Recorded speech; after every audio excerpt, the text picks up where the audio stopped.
ఢిల్లీలో high tension నెలకొంది. బంగ్లాదేశ్ భారత్ పై అనేక రకాల విమర్శలు చేస్తూ అనేక రకాల నినాదాలు చేస్తూ బంగ్లాదేశ్లోనే ఒక ఉద్యమాన్ని చేపడుతోంది. హిందువులపైన ముఖ్యంగా భారతీయులపైన చాలా దారుణంగా ప్రవర్తిస్తోంది బంగ్లాదేశ్ ప్రొటెస్ట్ చేస్తున్న వారు.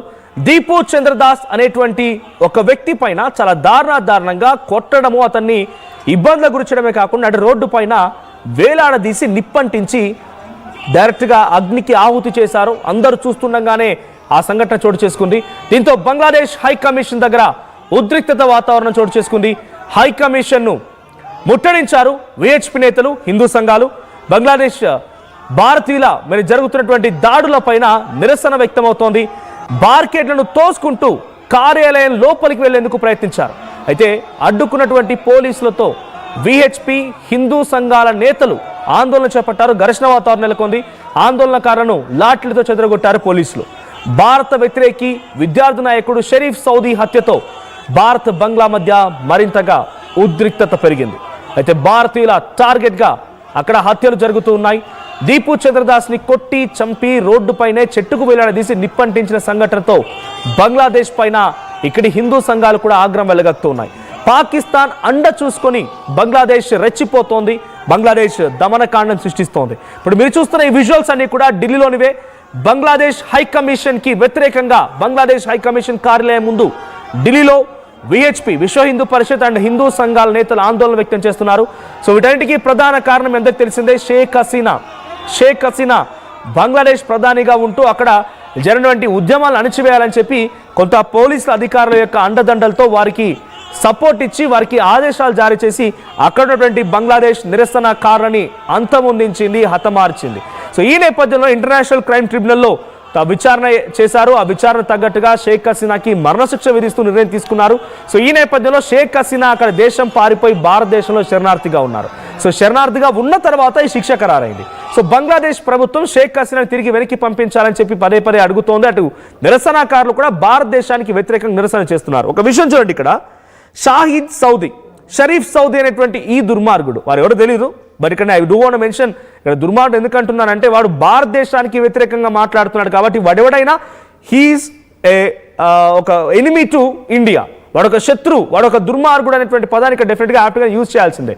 సో షరీఫ్ సౌదీ అనేటువంటి ఈ వ్యక్తిని బంగ్లాదేశ్లో అక్కడ ఉండగా వాడు నిరసన తెలపగా ఎవరో ఒక నలుగురు వచ్చి వాడిని చంపేసి వెళ్ళిపోయారంట, గన్తో పేల్చి వెళ్ళిపోయారట. వాడిని చంపింది కూడా భారతీయులేనంట. ఉగ్రవాదులు వచ్చి అక్కడ ఆశ్రయం తీసుకుంటారు పాకిస్తాన్ నుంచి. వాళ్ళు వచ్చి అక్కడ కృత్రిమ ఉద్యమాలు మొదలు పెడతారు. వీడితో ఇస్లామిక్ దేశంగా మార్చాలని చెప్పి కుట్రలు చేస్తూ భారతదేశానికి వ్యతిరేకంగా పాకిస్తాన్తో చైనాతో చేతులు కలిపి భారతదేశానికి వ్యతిరేకంగా నినాదాలు చేస్తున్నటువంటి వాళ్ళందరినీ కూడా ప్రోత్సహిస్తున్నాడు యూనస్. సో ప్రజెంట్ ఢిల్లీలో అటు బంగ్లాదేశ్కి వ్యతిరేకంగా నినాదాలు కొనసాగుతున్నాయి, అటు బంగ్లాదేశ్లో కూడా భారత్కి వ్యతిరేకంగా దాఖలు నినాదాలు కొనసాగుతున్నాయి. మరి ఈ హై టెన్షన్ ఎక్కడి వరకు దారి తీస్తుందో చూడాలి. ఎస్, మా ప్రతినిధి ఢిల్లీ హై కమిషన్ కార్యాలయం నుంచి నవీన్ లైవ్ లో సిద్ధంగా ఉన్నారు. Naveen, so present high commission కార్యాలయం దగ్గర ఎటువంటి సిచ్యువేషన్ ఉంది, అక్కడ ఎటువంటి వాతావరణం నెలకొంది? అటువైపు బంగ్లాదేశ్ రాజధాని ఢాకాలో కొంత హై టెన్షన్ ఉండగా ఇటు భారతదేశపు రాజధాని ఢిల్లీలో కూడా హై టెన్షన్ ఉంది. ఒకరిపై ఒకరు పరస్పరంగా నినాదాలు చేసుకుంటున్నారు. అటు బంగ్లాదేశ్లో ఏకంగా భారతీయులకు సంబంధించినటువంటి వ్యక్తుల పైన చాలా దారుణంగా ప్రవర్తిస్తున్నారు. సో ఢిల్లీలో హై టెన్షన్కి సంబంధించి గవర్నమెంట్ రియాక్షన్ ఏంటి? ఎగ్జాక్ట్ గా నేను ఢిల్లీలో బంగ్లాదేశ్ హై కమిషన్ కార్యాలయం దగ్గర ఉన్నాను.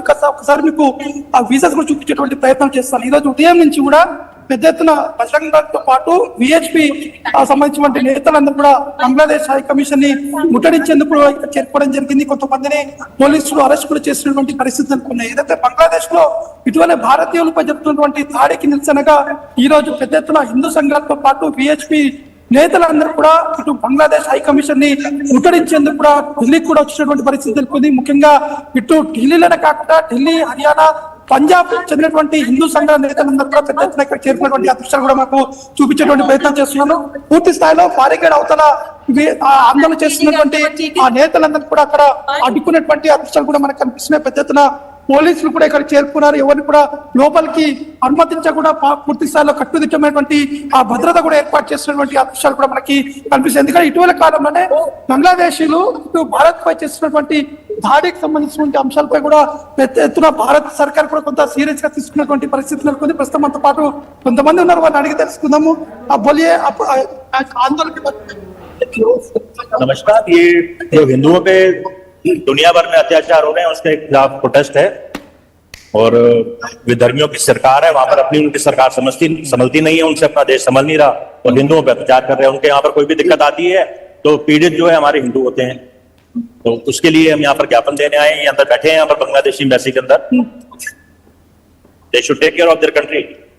ఖచ్చితంగా కూడా మేము హెచ్చరిస్తున్నాము. మళ్ళీ ఇటువంటి సంఘటనలు రిపీట్ అయితే మాత్రం పెద్ద ఎత్తున ఆందోళన చేస్తాము, పెద్ద ఎత్తున బంగ్లాదేశ్ పై కూడా మేము అటాక్ చేస్తామని చెప్పేసి కూడా ఇక్కడ ఉన్నటువంటి కొంతమంది హిందూ సంఘాలు కూడా చెప్పడం జరుగుతుంది. ప్రస్తుతం నేను చూపిస్తున్నా ఇక్కడ రైట్ సైడ్ లో ఇది బంగ్లాదేశ్ హై కమిషన్ ఉన్నటువంటి ఆ భారీ గేట్స్. కేవలం 100 మీటర్ల దూరంలోనే ఇక్కడ ఉన్నటువంటి ఆందోళనకారులందరూ కూడా నిలిపివేశారు. ఎవరిని కూడా లోపలికి అనుమతిస్తలేదు. ఎందుకంటే దాదాపు కొన్ని రోజుల నుంచి కూడా ఇటు ఢిల్లీలో ఉన్నటువంటి బంగ్లాదేశ్ హై కమిషన్ వద్ద కట్టుదిట్టమైనటువంటి భద్రత కూడా ఏర్పాటు చేశారు. ఎందుకంటే ఆల్రెడీ బంగ్లాదేశ్ లో బంగ్లాదేశ్ మధ్య కూడా ఉన్నటువంటి పరిస్థితులు, ఇక్కడ ఉన్నటువంటి ఆందోళన ఇంకా ఉధృతంగా జరిగేటువంటి అవకాశాలు ఉన్నాయి. కాబట్టి పెద్ద ఎత్తున పోలీసు కూడా బందోబస్తు కూడా ఏర్పాటు చేశారు. అక్కడ హిందూ సంఘాలందరూ కూడా అంటే ఉదయం 10 గంటల నుంచే హిందూ సంఘాలందరూ కూడా ఇక్కడ చేరుకొని ఎట్టి పరిస్థితుల్లో బంగ్లాదేశ్ అయితే ఢిల్లీలో ఉన్నటువంటి బంగ్లాదేశ్ హై కమిషన్ పూర్తి స్థాయిలో మేము నేలమట్టం చేస్తాము. ఎందుకంటే హిందువులపై జరుగుతున్నటువంటి ఈ దాడులు ఇది సరైనటువంటి కాదు. ఖచ్చితంగా వారికి బుద్ధి చెప్పి తీరుతాము. ఇప్పటికైనా వారు మారకపోతే కూడా మేమందరం కూడా బంగ్లాదేశ్కి వెళ్ళి పూర్తి స్థాయిలో వారిని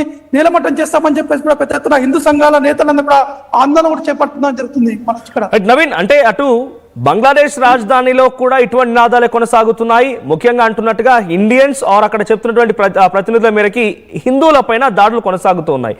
ఒక వ్యక్తిని రోడ్డుపైకి తీసుకొచ్చి చెట్టుకు వేలాడదీసి నిప్పంటించారంటేనే ఎంతటి ఆగ్రహావేశాలు వాళ్ళు వెలగక్కుతున్నారు భారతీయుల పైన అర్థమవుతోంది.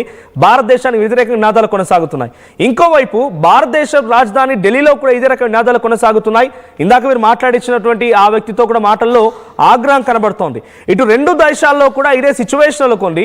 సో ఇండియన్ గవర్నమెంట్ రియాక్షన్ ఏంటి? ఇప్పటివరకు ఎందుకు రెస్పాండ్ కాకుండా ఉండిపోయింది? వాళ్ళ మెయిన్ డిమాండ్ వచ్చేసి షేక్ హసీనాని వదిలిపెట్టడమే.